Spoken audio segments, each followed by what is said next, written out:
প্রিয় দর্শক, কেমন আছেন? আশা করছি ভালো আছেন। আপনি হয়তো ভালো আছি, কিন্তু শিশুরা ভালো নেই, শিশুদের বাবা মা ভালো নেই, শিশুদের আত্মীয় স্বজন ভালো নেই, শিশুদের ভবিষ্যৎ ভালো না।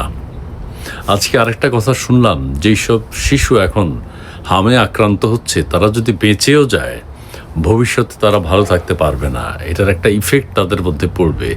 এবং তাদেরকে এটাও শুনেছি যে বিভিন্ন রকম ভিটামিন যে তাদেরকে দেয়া হয়, সেই বিভিন্ন রকম ভিটামিন এ, বি বা ভিটামিনের যে প্রকার আছে সেগুলো দেয়া হচ্ছে না বা দেওয়া হয়নি। কাজেই এই শিশুদের এই সময়ে, অর্থাৎ শিশু জন্মের পর 5 থেকে 10 বছরের মধ্যে যে টিকাগুলো নেওয়া দরকার, যেই ভিটামিন নেওয়া দরকার, সেই জিনিসগুলো দেয়া হচ্ছে না তাদেরকে।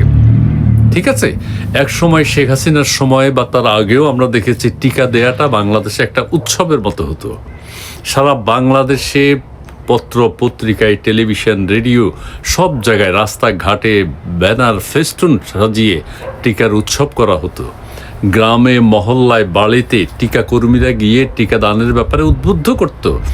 বাবা মা অভিভাবকদেরকে বোঝাতো আপনার সন্তানকে টিকা কেন্দ্রে নিয়ে যান, এবং অত্যন্ত সহজভাবে তাদেরকে টিকা প্রদান করা হতো। বাবা মাও যেত, এবং তাদের কাছে একটা ডায়েরি থাকতো, ছোট্ট একটা নোটবুক, সেখানে লেখা থাকতো কোন বছর কোন মাসে কতগুলো, এই বছর কতগুলো টিকা, এবং সেটার জন্য চিকিৎসকদের কাছে জবাবদিহি করতে হতো অভিভাবকদের। কিন্তু এখন তো সেটা নেই, তার ধারে কাছেও কিছু নেই। এখন যে টিকা দিতে হয় এটাই তো জনগণ জানে না। এখন আমরা কি বুঝছি? আমরা কি দেশের যে এই অবস্থা হয়ে গেছে, ডক্টর ইউনূস যে এই শিশুদেরকে এই দুর্যোগের মুখে ঠেলে দিয়েছে, এটা দেশবাসীকে বারবার বলতে হবে, বারবার মনে করিয়ে দিতে হবে যে ডক্টর ইউনূস শিশু হত্যাকারী। ডক্টর ইউনূসকে শিশু হত্যাকারী হিসেবে আইনের আওতায় আনা উচিত, আনতে হবে। Today or tomorrow. বাংলাদেশে বসে হাসছেন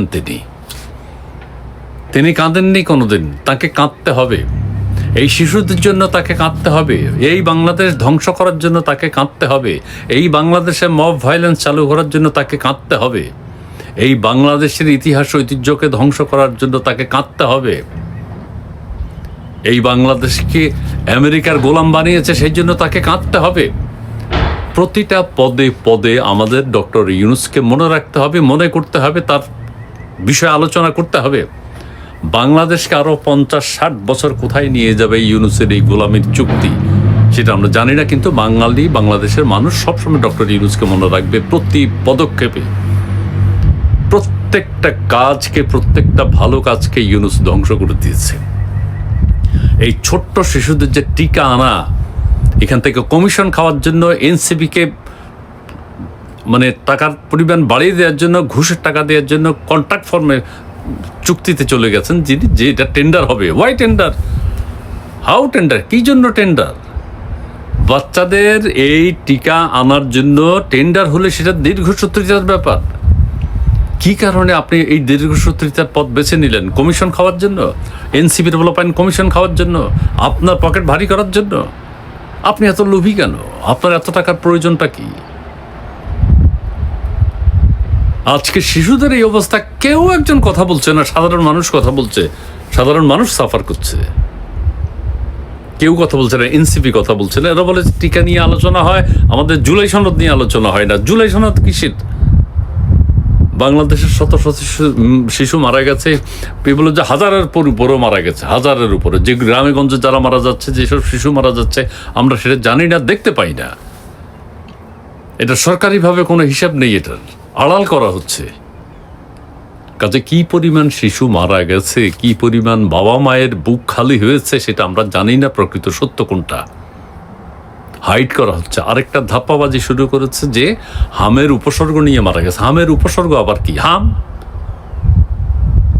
তোমাদের ব্যর্থতারা তোমরা পরীক্ষা করতে পারছো না, এটা হাম নাকি? সারা দেশে গ্রামে গঞ্জে সেসব শিশু মারা যাচ্ছে, ওরা হামে মারা যাচ্ছে, কিন্তু বলা যাচ্ছে না, বলতে পারছে না। হামের কিট নেই, হাম যে এটা যে হাম, সেটা পরীক্ষা করার কোনো সুযোগ নেই। অথচ শিশুর শরীরের অবস্থা দেখে বোঝা যায় যে এটা হাম। কাজে মানুষের সাথে হাইড অ্যান্ড চিকেন না খেলে প্রকৃত সত্য যেটা, এটা যে একটা ভয়াবহ রূপ নিয়েছে, সেই বিষয়টি মানুষের কাছে উপস্থাপন করতে হবে, মানুষকে জানাতে হবে। মানুষ যাতে সচেতন হয় এবং সরকারকে একটা কঠোর সিদ্ধান্ত নিতে হবে যে এদের টিকার ব্যাপারে কি করছেন আপনারা, কি করবেন আপনারা, কি করণীয় উচিত, দেশবাসীকে কি করণীয় উচিত সেটাও ক্লিয়ার করতে হবে। আর এই সমস্ত ধিক্কার, আমাদের সমস্ত মানে নিন্দা, আমাদের সমস্ত ঘৃণা আমাদের ডক্টর ইউনূসের প্রতি। শিশুদের বাবা মার মনে শান্তি হোক, শিশুরা যাতে ভালো থাকে, সেই আশাবাদ ব্যক্ত করে আজকের মতো এখানে শেষ করছি। সবাই ভালো থাকবেন, ধন্যবাদ।